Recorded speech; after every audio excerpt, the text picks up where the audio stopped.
Yeah, and I think we just went live.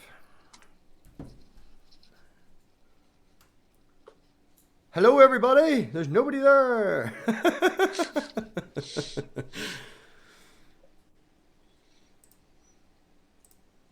Hi, we're just killing time till people get here. Richard, yes, do you know what you can tell? This is what I was very interested that you said this earlier today. Jesus is a ginger. I like that.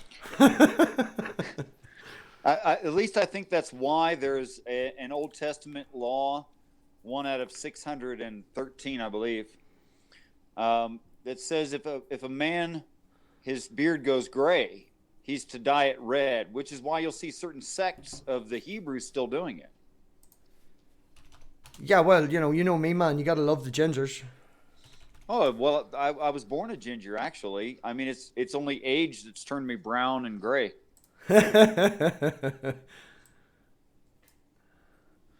Well, age will come tell us all. Oh, sure. Hi, Miss Sassy. Hi, disembodied Jeff. It's good that you used to turn up. We've got a whole 2 people watching. Way! We're in the big leagues now, buddy. Oh, yeah. But I appreciate them for showing up, even if there is just 2. I mean, for about a year, I did this in the center of town. Yes. And had talks with people individually. But what I find to be true about that is if I talk to one person, I get to talk to one person. But if I come here and do this with you, it's hard to tell how many people I get to talk to. Well, yeah. Well, you could. I can give you the analytics of the stuff. Tell you how many views and stuff and all that. No, don't think about that right now. You always get you say that you get nervous about these things. I do get nervous, yes, but there's only 4 people in here at the minute, so I'm not nervous. And Miss Sassy's grand. She doesn't make me nervous, and Jeff's cool, so we're grand. It's when the big people start turning up, like Digital Hammurabi and stuff like that, and then you're like, hi. Well, in this particular case, I'm on the fire. I'm the one on the grill. So you just think of the hardest questions you can think of as topics come up. And hit me as hard as you can. It's going to be a great show. Yeah, well, we'll just give it another 2 minutes or so, see if anyone else turns up. If no one else turns up, and then we'll just start anyway. Right on. No point in sitting around forever waiting on 100 people to turn up, because that's definitely not going to happen. No. Just to check with everybody in the chat, is the audio good? Everybody can hear me okay? No echo, anything like that?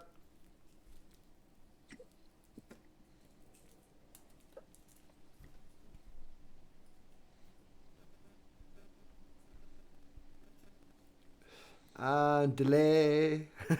It looks like we've got about a 20-second delay. That is awful. Like, I can't get it down. I changed it in the settings to 5 seconds, but Disembodied Dead and Miss Sassy both responded immediately as soon as the delay was over. Perfect. All sounds good. Right. Well, Richard, if you want to give everybody a wee synopsis of what this show's basically about, you're the star guest. Yay me. Yeah, happy to. Peace and respect to you all, first and foremost.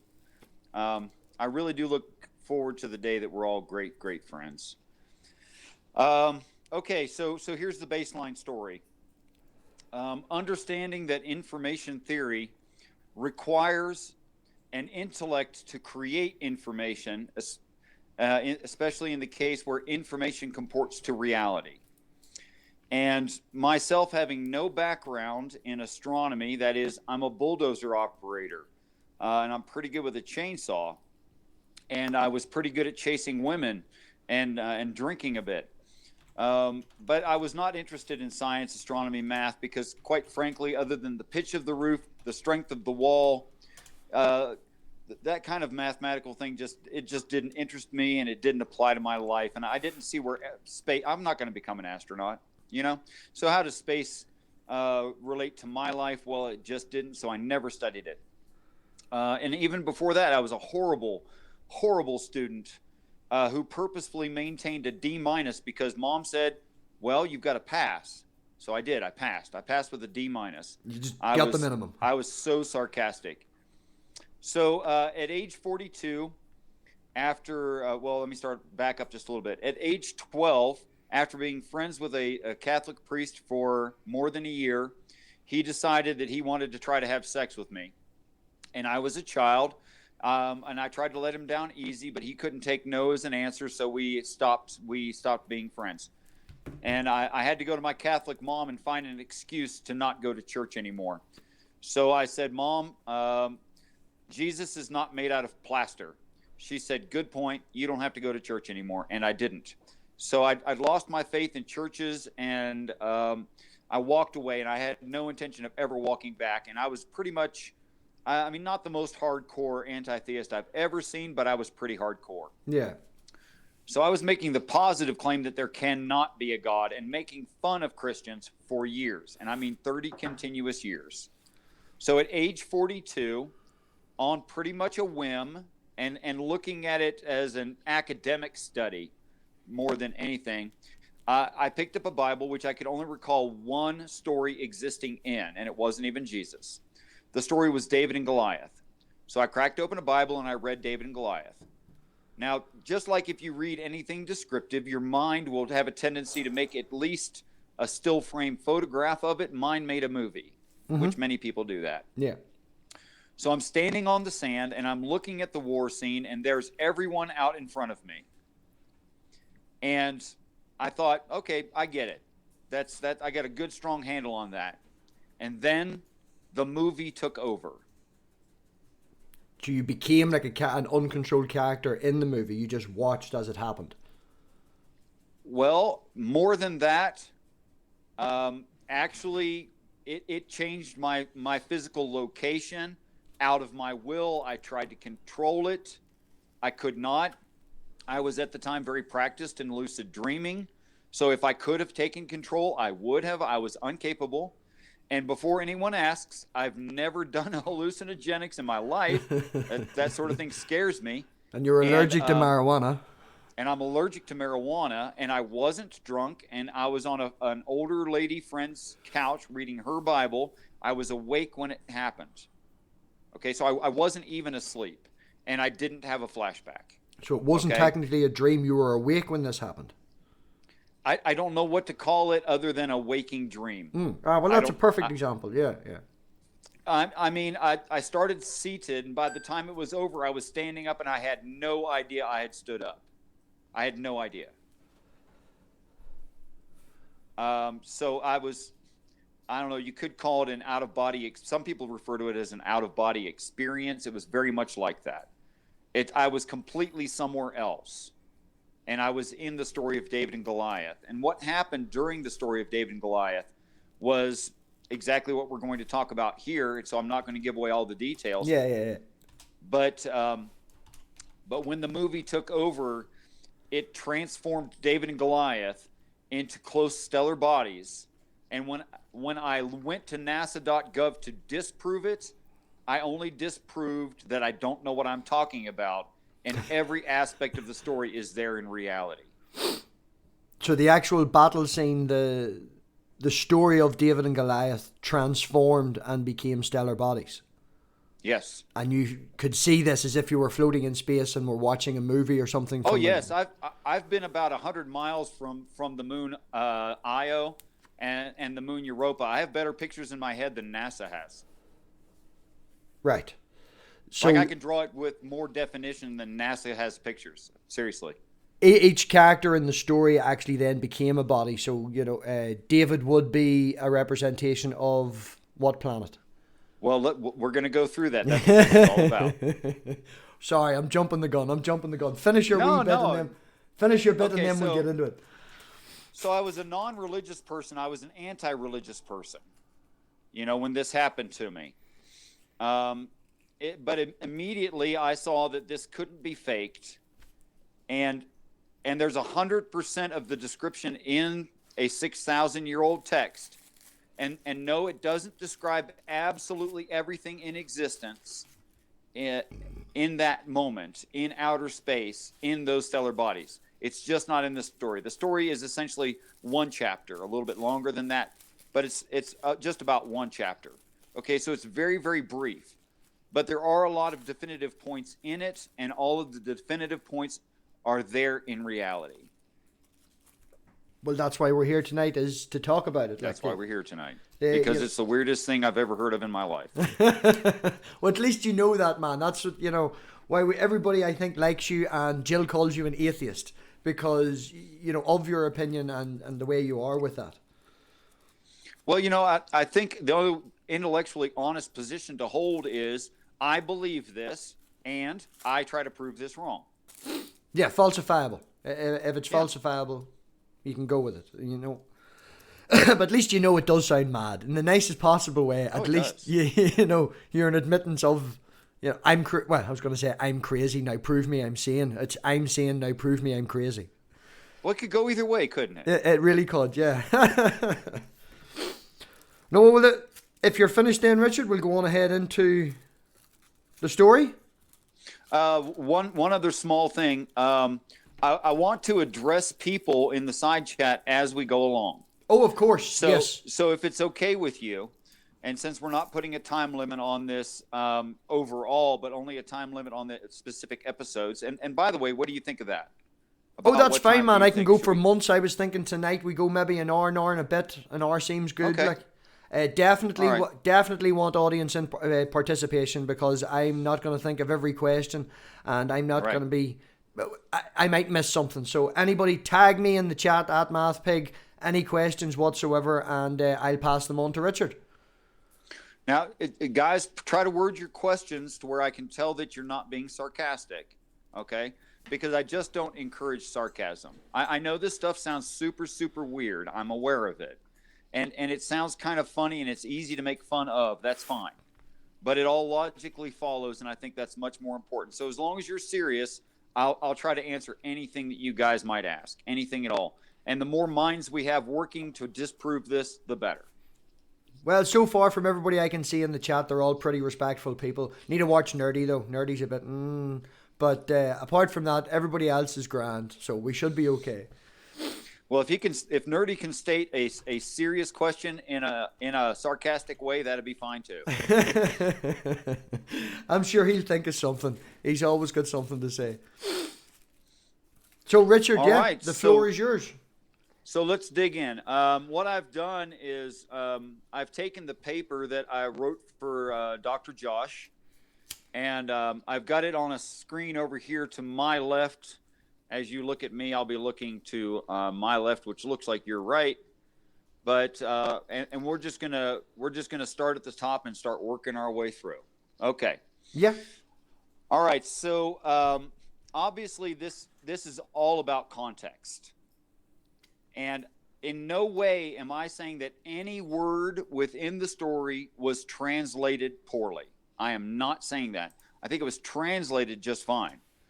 But I think there was an already presuppositional idea about what the text meant before it was translated. And that should be obvious. Okay? Yeah. So the Christian takes from the Jew. Islam takes from both Christianity and Judaism and have their own ideas about it. And we go through a couple thousand years, and we're so used to hearing the same thing that to say something like I'm saying sounds absolutely way out there. It's not in left field. It's in the parking lot near a windshield somewhere. It's way out there. And I understand that. I really do. But the important thing to me and why I accept this is it's falsifiable. That is, the things described in the story work in reality. They're actually there. Yeah. In definition, all of the definitions fit. And I'm not talking about definitions like if, when, why, how, then, those kinds of definitions that are very plastic. I mean, the main words throughout the story work in this same way in this context. In fact, I think they work easier than would what we call right now Christianity. I'll give you an example. The name Goliath, which if you take all of the names in the story that he has, he's actually the Philistine Goliath of Gath. Yes, that's one thing I seen today when I was doing a wee bit of research. Yeah, he comes from the city of Gath. Right. Now, not only is that, I'm going to point out the play on words and the joke that goes with that, that the name of that town, but it's a little bit off topic, and it's not textually and contextually correct. I just think it's cute. Yeah. There's not plays on words in it. But the literal translation of the Philistine, Goliath of Gath, would be rolling migratory. That's a weird name for a people. Philistine means rolling migratory. Mm-hmm. Goliath means exposed in exile or exposed at a distance. Now, when I was looking today, what I found Goliath meant, I can't remember, because as I said to you earlier, man, I left my notebook in the freaking canteen at work when I was doing this, but it was, Goliath meant the area where people had single battles in between a battlefield. The name of it began with M. I can't remember it right at the minute, but it said that it meant that, you know. Well, if it comes back to you, bring it up. That'd be great. It is a truism that people didn't fight downtown normally. Okay, so I can see them calling an area that is exposed Goliath. I can see that, but the name literally means exposed at a distance. Give me one second, and I'll find it here. You'll have to go back to the Hebrew definition of it, though. I use the Strong's Exhaustive Concordance to the King James Version of the Bible, 1997 edition. Here we go. Here's it here. The biblical Gath and traditional home of Goliath. Yeah, so it was run to that. We haven't gotten to the word Gath yet. Yes, but I'm looking through it here. The name Goliath itself is non-Semitic. Also has been fit with the Philistine context of the biblical Goliath story. Oh man, where is it here? I'm very sorry about this. Yeah, just you go on ahead and you keep talking, man. If I find it, I'll jump in. Okay. Well, the word Gath means wine press. Okay. Now, I don't know if those people produced wine or not. I think it's irrelevant. The history of it is not the point. But there is a term wine press used throughout the Christian text. It's not popular in other texts as an expression. Mm-hmm. Where it talks about God being the vineyard keeper, Christ being the vine, and the people being the grapes. And then the people who die, who absolutely refuse to come off the planet and take their ascension when it's offered, are called the grapes of wrath, or they are the wine press. That is those who will die, and their blood will run out like wine. Yes. Okay? So the word wine press is a direct reference to the end times, that is the book of Revelation, or the great day of the Lord, or also called the Great Tribulation. So if I said that something was an rolling migratory, exposed at a distance, during, I inserted the word during for English, during the wine press. Okay, those are very, very strict definitions of exactly the words Philistine, Goliath, Gath. Mm-hmm. Right. Well, just the definition I seen Goliath was different than that. Now, definitely was. Well, I don't know what source that is. If you're looking it up in a colloquial sense, then yes, I agree with you. That is what Goliath would mean.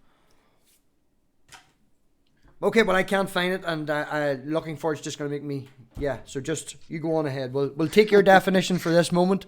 We can look back. So that's just a short example of why I believe these words fit strictly into this mind frame, this reading of it, this context, and actually works easier than it does for the Christian expression. Yes. Because the Christians would say, if you asked a Christian, what does Philistine, Goliath, Gath mean?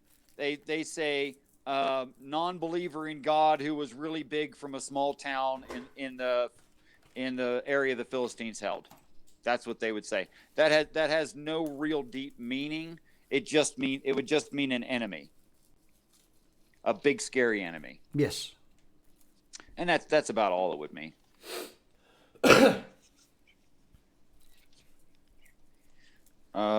Goliath. Goliath, definition 1555. In the Strong's Exhaustive Concordance, there's only one definition, which, by the way, sometimes there's several definitions for the same English word. So Goliath 1555, near the very beginning of the Hebrew definitions. Flip all the way to the back of the book. Just while we're doing that, I had two questions pop up there. One from Miss Sassy asking, you don't mind being with other religions and letting other religions exist. And another from Geo, why is the inspired word of God left up to interpretation? Okay, those are great questions. Individually, they sounded awesome. I want to answer each one, but I'll get mixed up. So would you please select one to read? Miss Sassy was first. Her question was, do you mind other religions being existed about, Okay, from what I understand, all of the ancient spiritual texts, which are pointing to multiplicity of God with one central highest God, including Christianity, are all the same, saying the exact same story, having nothing added and nothing subtracted. That is, it's been preserved. And I would give context to that in a conversation elsewise. And perhaps at the end of this series, or maybe even as we go along, I should point out where David and Goliath is in other religions. I can easily tell it in astrology and Greek mythology, like no problem at all. Yeah, I've seen it that we're making reference back to the Iliad today. Very, very similar to a story in the Iliad. So before I lose track, and I want to get to that other question, definition 1555, Goliath, pronounced Goliath. Perhaps from 1540, the word exile. Exile, Goliath, a Philistine, Goliath, exile. So it literally means exile. Okay, yeah, we'll go with that. That's fine. I feel because I did. If you get into definition 1540, it talks about how it's a negative thing that it's exposed, and it's exposed in a very abrupt and nearly violent way. To give it context, deeper context. Yeah, one guy, you're late. Question, please. The next one was from Geo. Why is the inspired word of God left up to interpretation? Geo Sam, he's got a decent brain.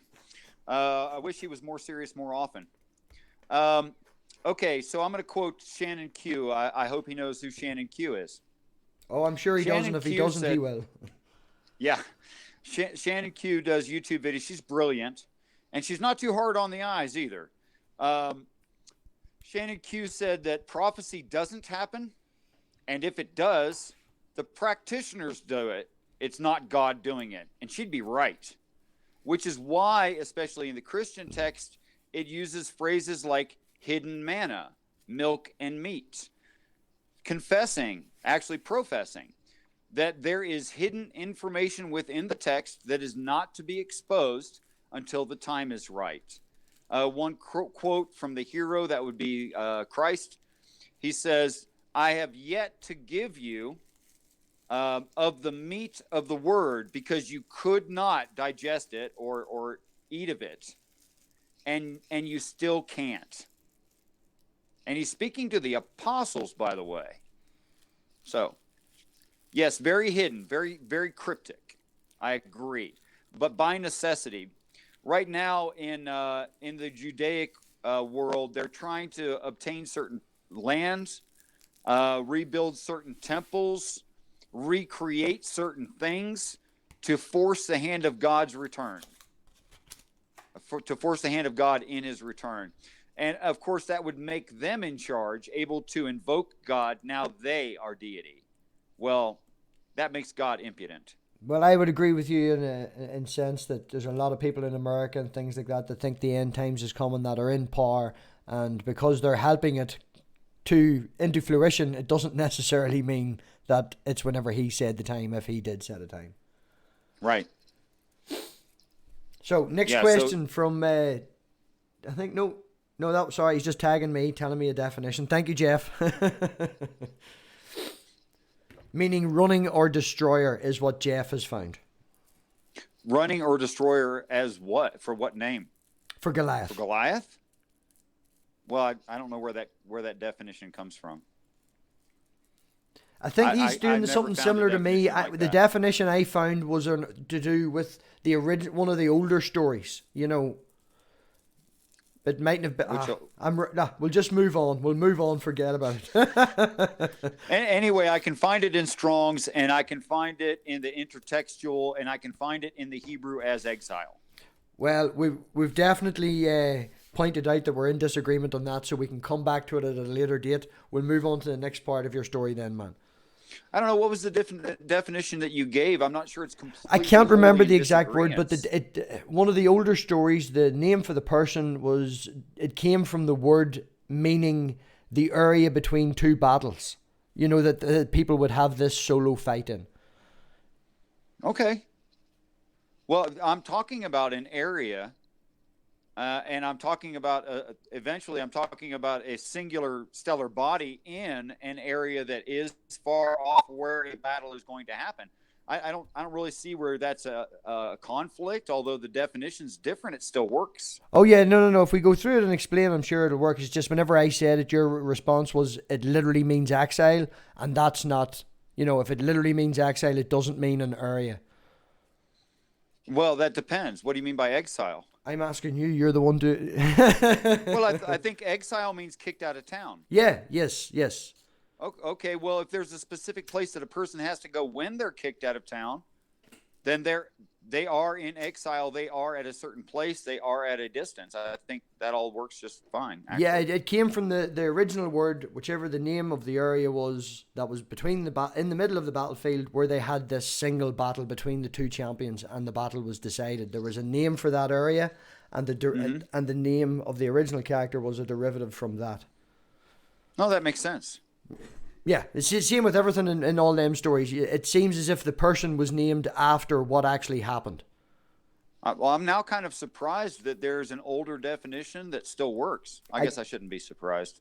I should be ashamed of myself that I'm surprised. Well, again, man, I don't have my notes in front of me, and I could be just paraphrasing. I am paraphrasing, you know, and I can't find it on my phone, and I'm not going to dedicate. Well, just because you can't remember the word doesn't mean you don't remember the definition. I'm sure your definition's accurate.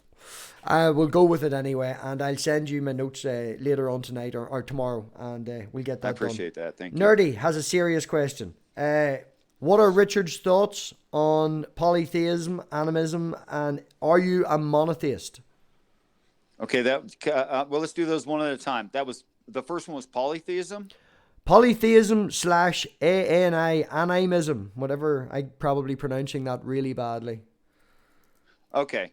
I believe that the Bible included in this description and all ancient religions speaking to a singular central benevolent God are fit into a 3-word definition, that they are all cryptic, prophetic, animism. So if you ask me if I believe that animism is accurate, yes, worldwide, including Christianity, because it's not historically accurate. It's using surroundings and history and the lives of people that actually existed in some cases, not all cases, to explain something that's much more important than the history. Just like George Washington's dad had a cherry tree in his backyard, and George Washington cut it down, and it doesn't matter if the tree existed or not. It was just someone vouching for the credibility and honesty of George Washington. The tree doesn't have to be there. That's irrelevant to the story. I would agree with you in that same way. Yeah. Every time people tell stories, it always gets a little bit exaggerated and things like that. There, you know, it adds to the story if it's still meaningful, but it can also get exaggerated beyond a point if left long enough, Chinese whispers. Yeah. And would you reread it to me? Because I think I got a little bit distracted and didn't answer it fully. What are Richard's thoughts on animism / polytheism, and are you a monotheist? Okay, so I don't think anyone's a monotheist. I think some people think they're a monotheist. But if you went over to Hinduism, you'd say, oh, there's 200 plus gods, but there's still a singular top central God. So let's compare that briefly, because it looks so very, very different from Christianity. Let's compare that just briefly to Christianity, where you have archangels and angels and priests in heaven, and then God. We still have a rank structure, a hierarchy, where there's one at the top, a hierarchy, where there's one at the top, and at each echelon, it gets bigger and bigger, more people in it, like a pyramid. Okay, so I find that universally, and I believe it's true, and I can prove it within the Christian text. Well, you would find it everywhere. You know, if religion was created by man, man loves his hierarchies. That's the way we work. That could be attributed to human nature, I think. You know, even in the animal kingdom, you've got your alphas, they work down. You know, we all have our hierarchical setups. Like, oh, sure. Yeah, and if you want to see about human hierarchical structures and how to advance in them, especially if you're a young man, go see Jordan Peterson. He talks about it in great depth.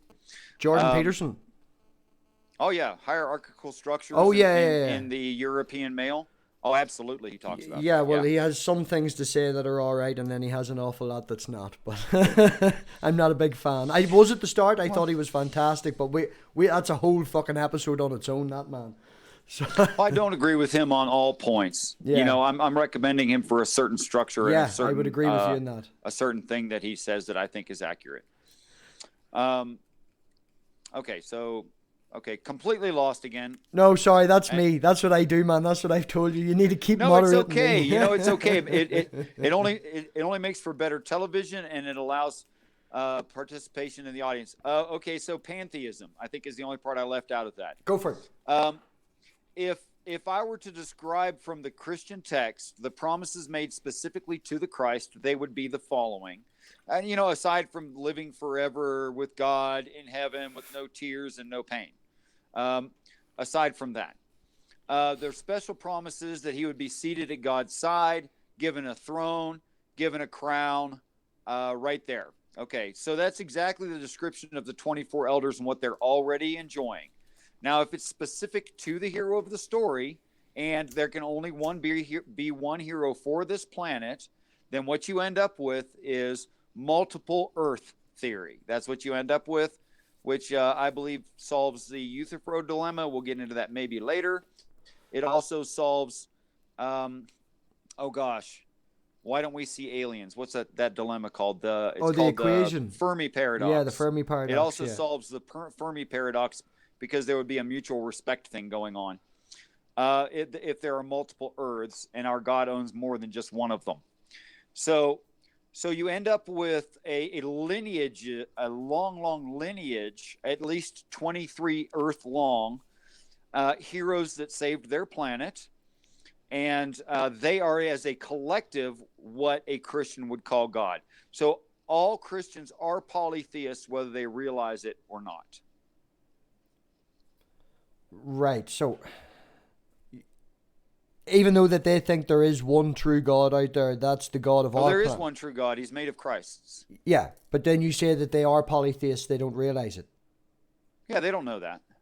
But there's one. There is only one. There's only one what? One God. Yeah, well, the word God means a collection of beings who have done that job.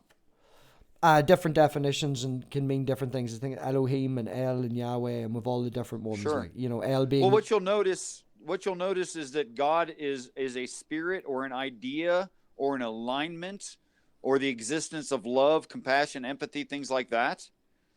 But nowhere in that is any flesh. And yet it says that God has flesh. Well, God did walk among people in the garden. He took bodily form then. Too, yeah. Right. There is flesh implied, if not directly stated. Sure. Oh, I think it's directly stated, especially in the comparison between God and an idol. That God can see, hear, and talk. I mean, those are really pretty mundane, average, low function. You know, for a human being, those are all low functions, I think. Yeah. Sorry, it's all sort of catching me off guard. I know we had a wee small talk before, but when you get deeper into it, man, it takes a wee while to... It gets more interesting. You know, there was a point where, and I think it's good that I did doubt whether I was keeping my sanity, because I think a person who's truly insane doesn't wonder if they're crazy. They just think everyone else is. I can give you that, yeah. If you question yourself, then it's at least a small step towards knowing that you might possibly be insane. Yeah. So there was a point where I thought I was going to lose my mind because this was also overwhelming, to be perfectly honest about it. Well, if you can see that, give me, every now and again a couple of seconds to just wrap my head around what you said then. Oh, take what time you need. I mean, I don't know how many of these episodes we're going to do, but we're just going to do what it takes. I don't know how many that is. Well, man, my Thursday nights are always free. So, as I said to you... Oh, sorry, the dog's running about the living room. Thursday nights are free. We'll just keep going as long and until you're happy that you've got your story out. Well, I want to be happy that the audience participation, the people participating in the audience are satisfied. I'm already satisfied. Yeah, well, it's a back and forth, man. It's a back and forth. So continuing on with the story then. Planets. Okay, so let's. Each. Yeah, we never really started the story. So go ahead. Yeah, just before we do, each planet is a representation of a person in the actual story. Each planet is represented by a person in the story. Yes. Yes. Could you tell us? Also is included God and things like that within the story as characters, but they are not planets. So there's a couple extra characters. Right, yeah, okay. Well, could you go, David is Earth, Jupiter is... Sure, I'd be happy to. Yeah, just at the start, real simple definition. Each planet is and who they are in the story. Starting at the sun and working your way out. Great, because that's the order it's in. Perfect. It actually starts with the sun and works its way out. Okay, so I'm going to do an overview, and then because that's the way the story comes in the Bible, as an overview, and then it gets into details. So here's the overview. David is selected, but David has 7 older, bigger brothers. Well, it doesn't say bigger. That's an English way of looking at the way older, the word older. Yeah. So it says he has older brothers, count 7, okay? But only 3 of them come to the war scene, and those 3 do not stand in size order. The biggest one stands in the middle, and the medium-sized one stands closer into Saul, okay? Mm-hmm. And so you have Saul in his tent. Then you have David, who's very, very small. Then you have his 3 older brothers that show up, but he has 4 older brothers that do not show up at all. They stay home. Okay? Yeah. And then you have the army of the Philistines, and you have the army of the Israelites, then the army of the Philistines, and then you have the giant Goliath. They come in that order in the story. Yeah. Okay. So in that we have all stellar bodies in our solar system accounted for. That was Saul the sun, and I know we call the sun Saul. It's not a logical fallacy of audible similarity. That's not what I'm describing. It just happens to be named close to and it's the same sounding word. It's not S-A-U-L. It's S-O-L. That's correct. Yeah, so I'm not committing a fallacy here. That Saul would represent the sun. That David would represent the planet Mercury, and I'm going to back that up in just a minute since I'm done running through them. And then you have Venus, Earth, and Mars, which Venus is bigger than Mars, yet smaller than Earth. Earth being in the middle, being the largest planet in the middle, the largest brother in the middle. Earth and Venus are referred to as sister planets because they are so similar in size. They are very similar. Very similar. And then we have the inner and outer asteroid belts. The inner asteroid belts, like all stories in the Bible, the Israelites, there's less of them and they're smaller. And then you have the outer asteroid belt, which is the outer rocks, and they're bigger rocks that they're not super defined in their separation between those 2 belts, but they are separated. Mm-hmm. But if 2 warring companies were face to face, there wouldn't be much separating them either. And then you have the giant Goliath. Now the giant Goliath ends up with a stone in his forehead. I'm going to assert that that's the storm in Jupiter, the Great Red Eye.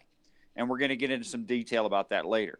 He's got 4 pieces of armament, one of brass, one of iron, one a silvery-looking sword or shiny sword, polished, and then the other one is a big black shield. No, sorry to interrupt, but on that topic, from what I read today, they have added that the armor has been added to the story.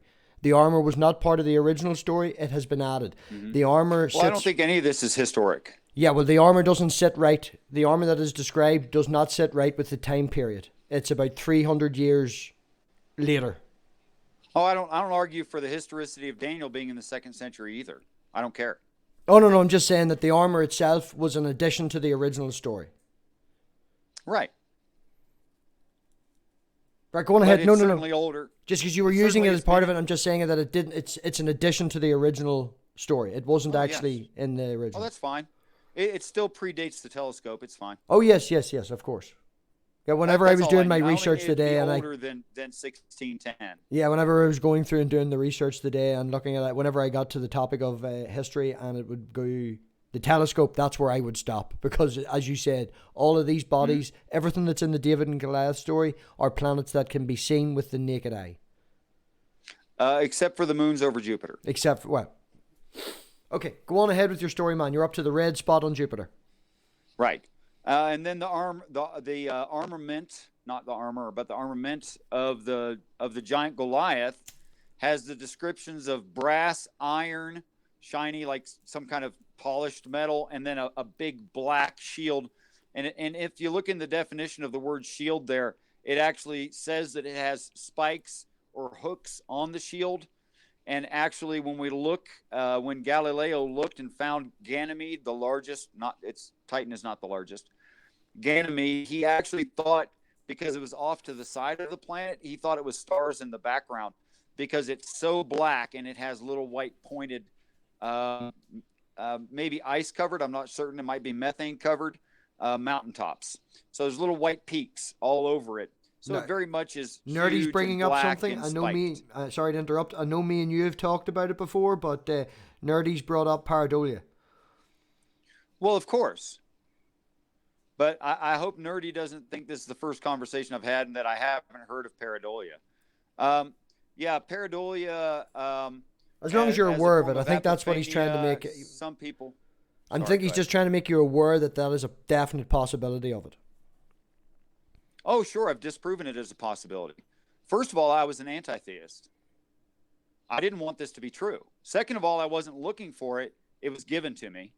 So that pretty much gets rid of pareidolia, epiphania, and confirmation bias right there. Pareidolia isn't necessarily always something you want to see. When I look at the clouds, I don't want to see a piggy. I don't want to see a mouse. It's what my brain sees from what I've grown up in. And considering that, even though you were anti-theist, you were still living in a Christian culture. You were still surrounded by that. And the idea of it could still be there. Whether you wanted to see it or not is totally irrelevant. It's what you did see and then where you went from there. Yes, I understand that. So in order that I took a suggestion from someone else or from my memory, this would have to exist somewhere else. I don't find this anywhere on the planet. Well, not necessarily that this idea has to exist already predated out there. It's not like we're remaking movies. Well, for it to be part of my experience or part of my imagination, it would. No, your imagination is your imagination, man. Your imagination can make up some mad things. Have you ever looked at a cloud and seen a brand new animal that doesn't exist? You could look at a cloud. You could look at a cloud and you could see an animal that had the body of this and the head of that. Yes. Okay, so like you could make it a conglomeration. Yeah, you could join two things together. Okay. This is no kind of joining two things together because I was completely ignorant of the existence of these bodies. In fact, I was so ignorant that I thought we called the moon because it was the moon. I thought it was the only one. Oh, yeah. That's how ignorant I was. Well, I literally didn't know there were moons over other planets. I didn't even know that. Well, I think it's only, Mercury and Venus is the only two that don't have any. You might be right. I'm not sure. I haven't looked into all of them. I think Mercury and Venus are the only two that don't have planets, and Venus and Uranus is the only two that go opposite directions. Their orbits are actually opposite. If one go, like we go clockwise, they go anti-clockwise. Just side note, just. But true story though. You're right. But I'm just saying, man. Because pareidolia has nothing to do with whether you want to see something, and your imagination is your imagination. This is not out there, and possibly no one else has thought of this. But you are combining Christianity, you are combining, ancient aliens, and you are. I'm not sorry. No, but this is what I'm saying, man, is your No, you're idea right. could be seen as a conglomerate of other ideas. It could be. It could be seen that way. But I think it would require me either having an extremely accurate imagination, and that doesn't sound likely, or me having prior knowledge, and I know I didn't.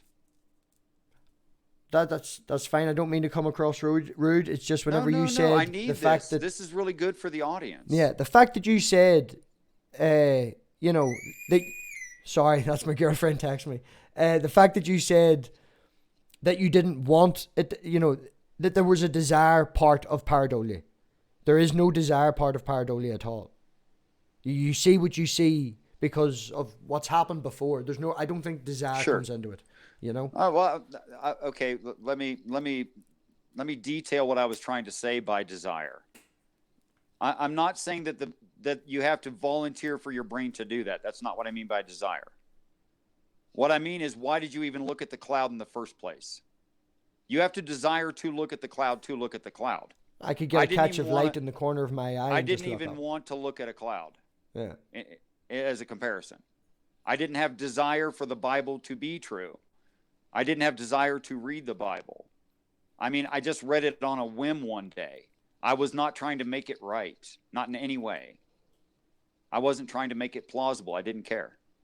Yeah, but it's right now and it's correct now in your opinion because you think that you figured it out because you've seen things in certain I don't think areas. I figured it out. I think it was handed to me. That's part of the story too. Handed to you in your waking dream. Yeah.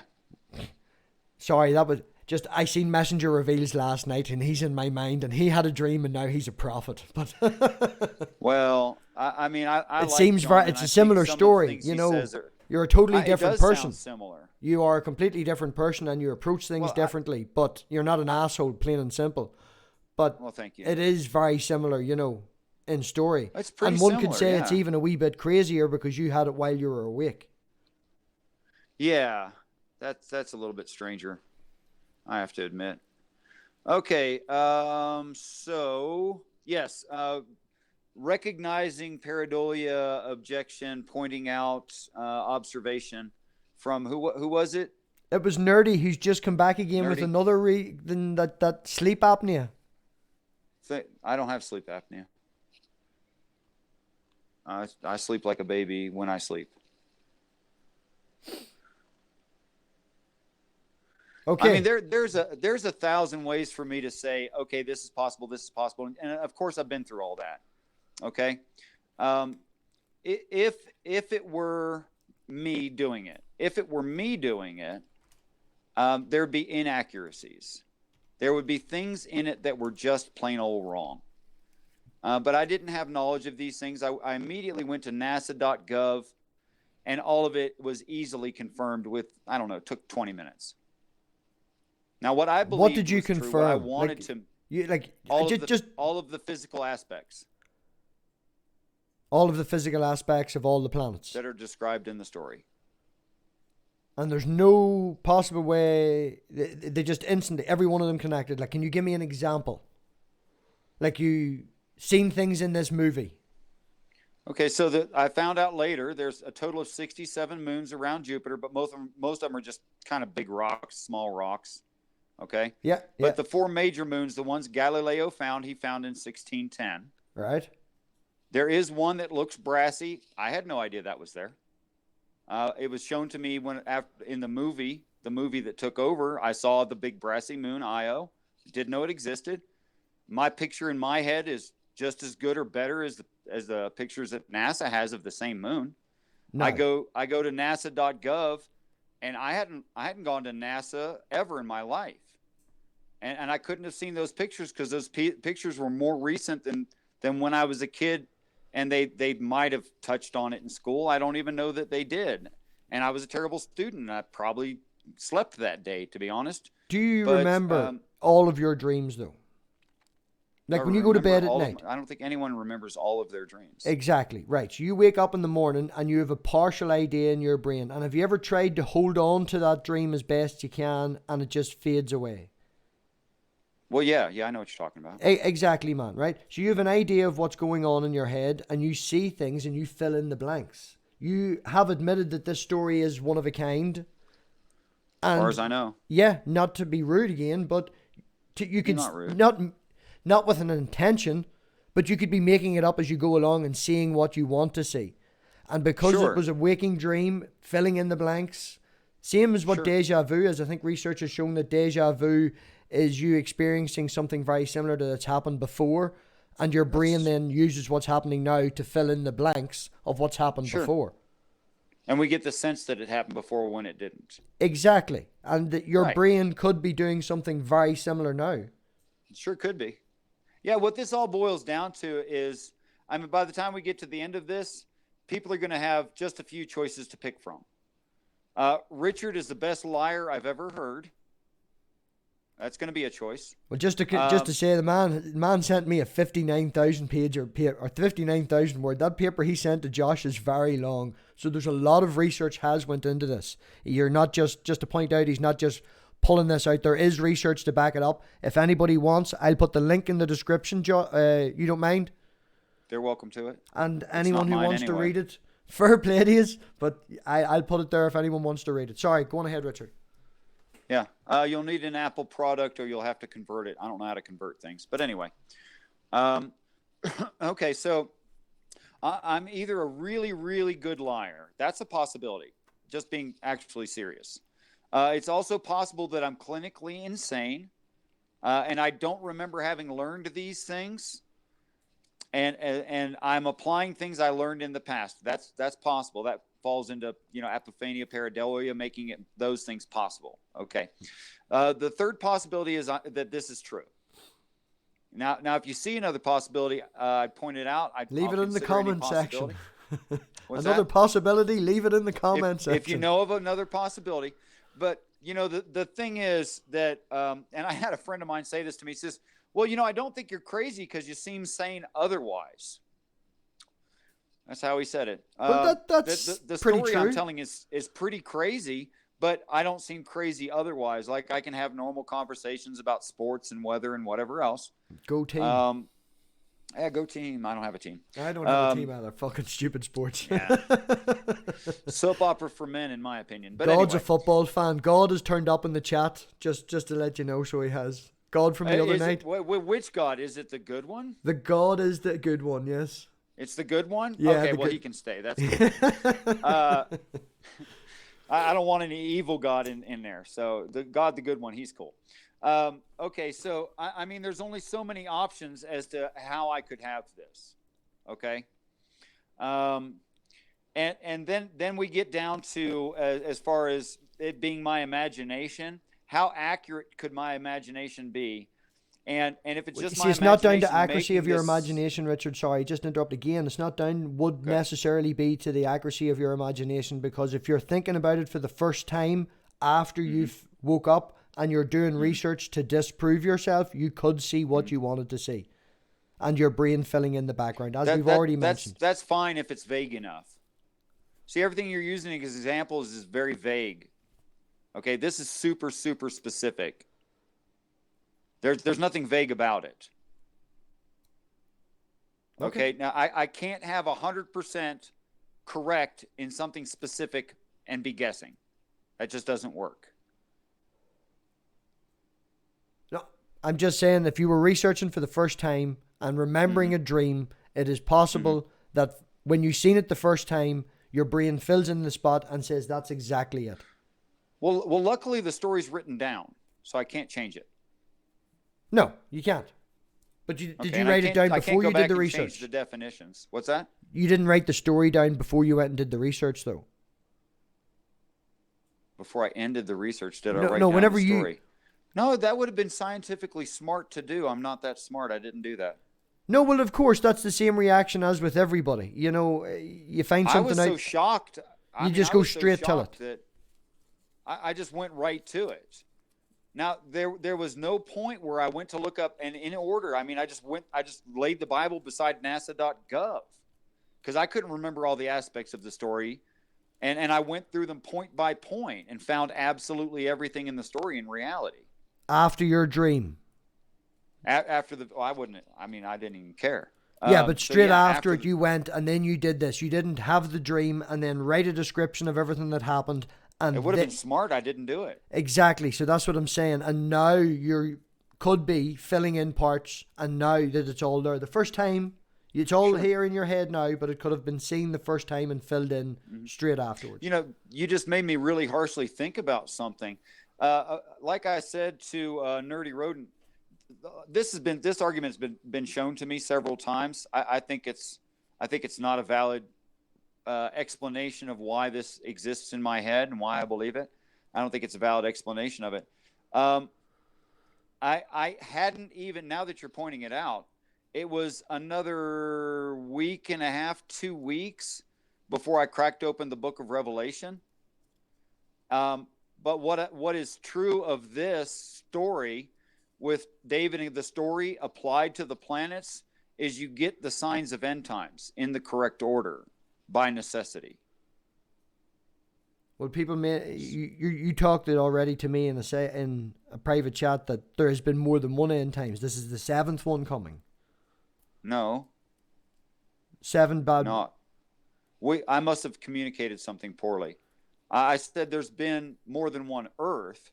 We're the 24th one that I know of. Did you not say that there has been 6 already? That must have been a conversation with some. I don't know.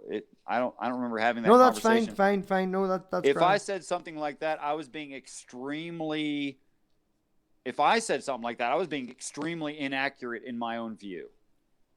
No, that's fine, man. That's 100%. I'm not going to argue with you. I'm sure your memory's better than mine. But no, that's grand. So end times. It might be better as far as things I actually said. No, I would consider that a lie. To say that there have been 7 end times on this planet. I apologize, man, if I'm misrepresenting you. As I say, your memory's probably better than mine. You're remembering a conversation you had on this topic. It's fine. Yeah. So, sorry. Oh, it's now fine. We've totally I've done the tangent thing again. I'm awful bad at sending off in tangents. You were critically thinking about something there, made you think harshly about something. Yes. And that is that it was a week and a half. I think this is just as good as having written it down, which I think is a really good idea. I should have done that. I wasn't trying to be scientific about it. I didn't think it was going to be true or anything, so I didn't write anything down. I thought it was going to be false. I thought I was going to NASA.gov to disprove it immediately. Of course, I didn't try to write a journal. But then if I did write the journal and I showed that to people, they'd say, well, when did you write it? Well, you printed the date. How do I know that's true? Well, did you get a public a CPA to come on? Where's the end of that? How do I verify it? I guess I could have immediately written it down with a witness watching me, put it in an envelope, dated the envelope, mailed it to myself, and kept it till right now. Or you could have just typed it onto the computer and saved it on the computer, and it would have a timestamp saved on the computer. I didn't own a computer. Well, that's just a possibility. It was my friend's computer. But you say, how would you prove that? I'm saying if you wrote it on your computer, then it would have a timestamp on your computer. If you took a picture of it... I'm not sure you can't go back and change the timestamp. I don't even know. Oh, well, if people wanted to, they could definitely, But see, that's what I'm saying. It's going to be either I'm lying or I'm not lying. That's what this is going to turn out to be. Yeah, okay. I've told stories before where I've had dreams and I've convinced that they've happened after it, and I've told people this, and I've no written proof. So this is why I ask, Oh, sure. And yes, our brains are complicated. I'm not saying they aren't. I'm not trying to say that at all. I mean, I don't understand all the functions of the human brain by a long shot, I'm sure. I don't even understand my own, Okay, but if I were just, I would have additionally had pareidolia. I mispronounced it. Pareidolia that was accurate in describing the book of end times, that is Revelation, and in the correct order as well, which is a story I hadn't even read. Okay. And leaving the church at 12 years old, I didn't know the Bible. I was spent just a kid playing in the pews, But you did spend a friendship with a priest, was it? A pastor? Sure. We watched movies and spoke philosophy. We never talked about religion. I'm sure that being around him and being around them, you would have picked some of it up, though. No, he didn't preach to me ever. He wanted to have sex with me. Which, by the way, is yeah, well, that's an awful thing. Like I have the fact that you still wanted to. It's okay. He made me a stronger person. It's okay. Yeah, yeah. Right. Well, it's been an hour. We have hardly talked about the actual story at all. Right? We've not even touched on the story, but at least we've got an introduction. We can call this the introduction. Oh my gosh. Okay, so next time on the next episode of We'll Never Get Done, on the next episode, I want to get into David and the description of David and how by necessity his travels and his proof to Saul that he is a soldier must be talking about a planet and the zodiac and in the correct order. I want to get into that. Well, that's definitely a topic for next time, and we have a topic now. We'll go with that. Okay. Well, hey, thanks Richard, for all your questions, side chat people, and for showing that's what up. I was going to say. Beautiful. You don't mind a few questions? We give it 15 minutes or so. Has anyone got any other questions that anybody wants to ask Richard or myself? We can definitely do that. Yeah, Wild Heart, we do talk a lot of tangents. No, that's really good. It's thorough coverage. Well, that's true. No one could say we skipped through this too fast and we didn't hit the topic. You know? I'm happy to go as long as it takes, man. And then afterwards, because the original reason that this started, if anyone doesn't know, was Richard had mentioned the Book of Enoch. I'd always found it interesting. I had downloaded it, but never really read it. So I asked him if we wanted to read the Book of Enoch together for entertainment value, or more so for me. And then Richard came up with this topic. So we thought we'd do this because it was more poignant and more important to him. So after this, we've got the Book of Enoch. That's series 2. Right on. We'll do a second series. Right on. Yeah. That'll be fun too. So, man, that's a crazy sounding book. Do you remember? You said you read some of it. I read some of it, man. Yes, and I've got the basic idea from our YouTube University, but I've it downloaded and wanted to read myself. I never got round to reading it. And did you read it all, or you skipped over it as well? Well, it was actually it sounded crazy to me, and I was doing it for academic reasons. But it's actually a factoid that I found in the Book of Enoch that made me go, oh, this sounds Bible-y. I think I'll pick up a Bible, and then read David and Goliath immediately after that. So I read all 180 pages of the 2002 Oxford University Press transliteration of the Book of Enoch. So you have fully read it? Mm-hmm. Perfect. Well, that would be good, because I'd say I've never read it. So as we go through it, you could give your interpretation back and forth. And yeah, series 2. I think it's hilarious. The 2002 edition from Oxford. There's the leader of the project. He made notes in it, which he's identifying as his notes. They're hilarious because he's making accurate observations to the text and then immediately saying, "But that can't be true." Yeah, well, that sounds like a definite idea. So it's everybody needs to go and subscribe to Richard. Although you do have 66 subscribers, it's a nice number to sit at. Yeah, but it's at 68 as of today. Oh, well, sorry. Happy days, man. Keep it going. So everybody needs to go and sub to Richard. Wednesday nights, he's got a show with this one guy doing the Book of Revelation. Something similar to this, but actually does the Book of Revelation. And I think Monday you've got something with Marty. Have you? Yes. We're going to talk about Samhain, which is spelled Samhain. As the Halloween. We're going to be talking about their turn of season in paganism. It's in around the same time as Halloween, isn't it? Ties in with Halloween. Yes. Yes. Well, it's sort of loosely, yeah. So, any more questions from the chat? And then we wait 15 seconds. Oh, we already gave them 30 seconds. But all they're doing is talking about how we talk about anything else. It's going to be a great series. I'm really enjoying it already. Yeah. It'll get better as we go along, man. I'll get a bit more relaxed and not so silly sounding and stop doing the fucking tangents. I need to slap myself like one of them electro bracelets. No. We need all possibilities considered. All things considered, right? Yeah, well, that's it. When your brain fires off. Gio wants to end. We've got a question from Gio. How would one know which passages to be interpreted and which ones to be taken literal? Okay, so within context, there's a beginning and an ending of the story. That's how you know. There you are. Sorted. So, that's it. And peace and respect, Richard. Peace I and will see respect. you all later. Thanks, everybody, for turning up. Bye.